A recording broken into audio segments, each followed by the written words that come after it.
Hello there, my name is Davis. Welcome back to the Road to Glory. FIFA 21, episode 16, I want to say. And it's going to be a slightly different one, a lot more gameplay, very little from me. Mostly this is just going to be highlights of games 8 to 19, I think. 19 or 20, so good 12 to 13 games of mostly my goals, because otherwise it would have been a very, very long episode if I'd included all my opponent's goals as well. Just documenting my journey through a Foot Champs weekend with a full silver team with a goalkeeper, a gold goalkeeper in Allison. And it's not going too bad. You would have just seen the first 6 or 7 games. Well, not the first, but games like 8 to 14, and then there'll be another 6 or 7 games after my little interlude here. We're currently sat on, I believe, 10 and 9. So we're sat with 10 wins and 11 matches to go. So yeah, it's 10 and 9. Goal 3 is still a possibility, but it's very, very difficult, I'll be honest. I wasn't expecting it to be this difficult early on. I was hoping to maybe get to 10 wins with maybe 3 or 4 losses, but it just seems, well, it was pretty obvious that it was going to be difficult. The teams that I normally beat, even decent players or decent teams, poor players, it's just such a struggle, especially if the guy kind of sits deep, and allows me to attack on him. I much prefer being the one counter-attacking, especially with this team. The kind of pace with Shea Adams up top is a lot more manageable, breaking in behind with this rather than trying to break teams down. Especially with no real skillers. I think 4-star skills on Hudson-Odoi is the most and the only 4-star or more player we have in the starting 11. We do have Evander on the bench. He rarely comes on unless we are usually winning. You'll see in a few of the gameplays, I've switched the team up quite a bit. A couple of different iterations of the team. As you've seen in last episode, I did have Hudson-Odoi left mid.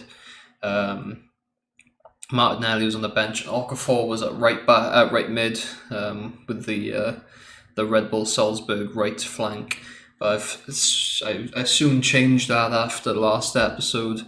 I just found Okafor wasn't the kind of winger that I was after. He's way too stiff. He's the agility. I don't know what his agility imbalance is, but I mean, decent agility, decent ball control and dribbling, but the balance really, really lets him down. Just feels very, very bad turning, and not winger-like at all. He's a lot better at striker, even though he didn't actually score that many goals with him. 2 goals, 3 assists. In his time in the start 11, so we did swap it back to what I'm used to. Got Gabriel Martinelli at left mid and Callum Hudson-Odoi, 2 much more traditional wingers. I think Martinelli's not too bad. He usually comes off around 60 minutes in for either Mukhtar, Okafor or Evander. So he doesn't stay in for too long, but he's done a job where he's needed. It just kind of fills a gap. In terms of other players, Shea Adams, I will cover everything you need to know about this guy in the next episode after my final games, but you just need to look at the stats, and he is unbelievable. I can't praise him enough. He's such a good striker. Real top player, despite being a silver. I mean, 2 goals every game, and plus the assists. It's such a surprise. I wasn't expecting him to be that good. We also did bring in Akinfenwa, the big Wickham lad. For a few games, like 3 or 4 games, he scored a hat trick off the bench for me, which made me think maybe he's an option here. Started him for a few games, scored a hat trick on his full debut, and then started picking up goals here and there and started fizzling out. He's a good option off the bench. Very good option off the bench, especially when players are tired, and he can outpace some centre backs. He can outstrength nearly every centre back, but the only problem is if he goes in with a shoulder to shoulder, I don't know what it is, but that 89 balance, it ain't 89. I can tell you that now. It might be the low dribbling, but he just seems so upright and stiff and blocky. It's weird. I mean, the dribbling stats wouldn't suggest that, but he does. But in terms of getting him in one-on-one or on the edge of the box, he finishes most things, to be fair. He's a very, very good striker, and he's done a job for us for a few games. The rest has kind of stayed the same. Sawyer's started annoying me a little bit. The team in general is the biggest problem, is the passing stats for me. Players have such low passing stats. I think, Matty Vidra with 74 passing is the highest on the team, and that really, really shows the amount of goals I've given up, games I've lost, because I like to play up from the back, and I'm trying to play up from the back with players like Samuel J and William Saliba, who have less than 60 or less passing, and it's just not good enough. The midfield's got, if I can click on Chowdhury, please, 61 passing and 72 passing respectively. It's not great, and I give away so many loose balls and spring so many counter attacks on myself just through poor passing. But I decided, because of that, Akinfenwa had to go. That was the biggest thing that Akinfenwa had to go for, because I play him into his feet, because he was very, very rarely the one running in behind.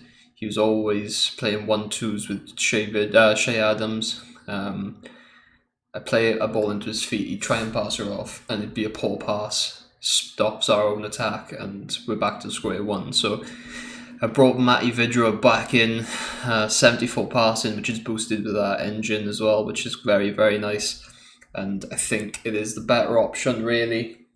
Just have him as that sort of second striker who dictates play a bit more of a centre attack and mid-centre forward sort of thing, and then just let Shea Adams crack on and run in behind and score most of the goals. But he still scores a few himself.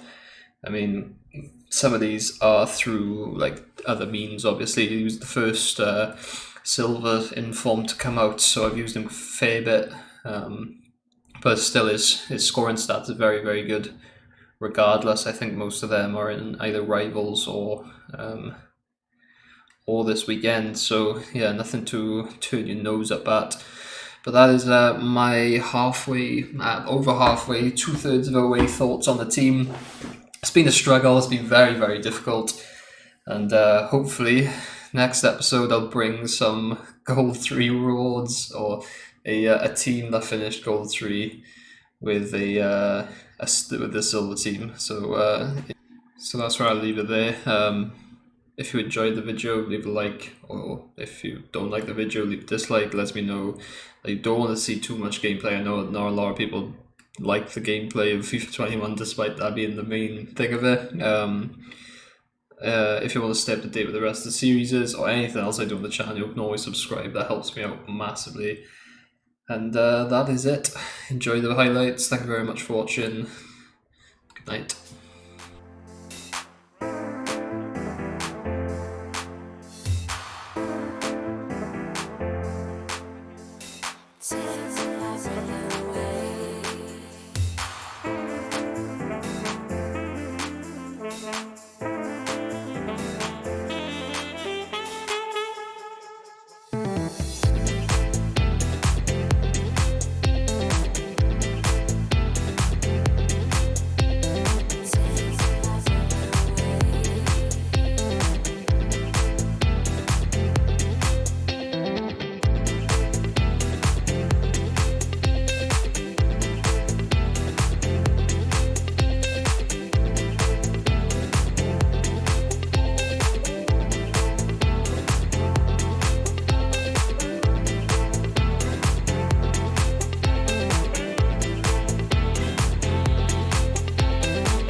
And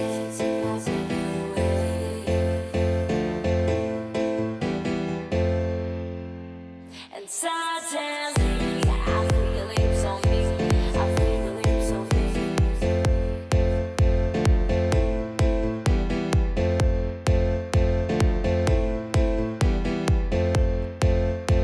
And suddenly I feel your lips on me.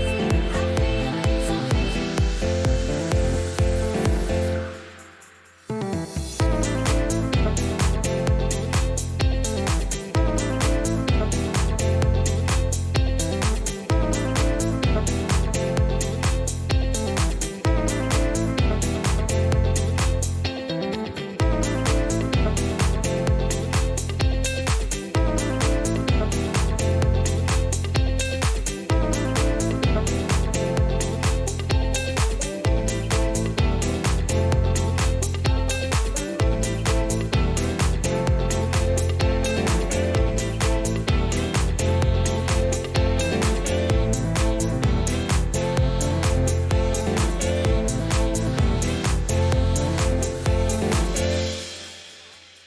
Taking my breath away.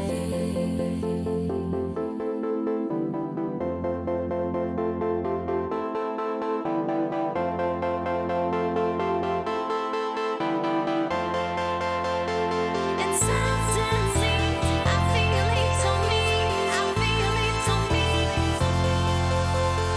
And suddenly I feel it on me. I feel it on me.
And suddenly I feel your lips on me. And suddenly I feel your lips on me. I feel your lips on me.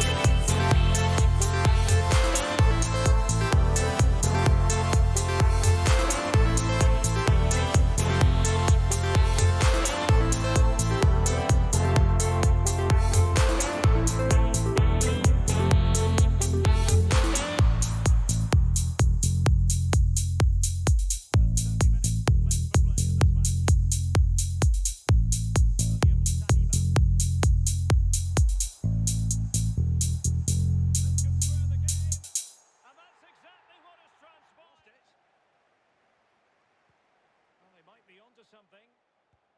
And the keeper's in trouble.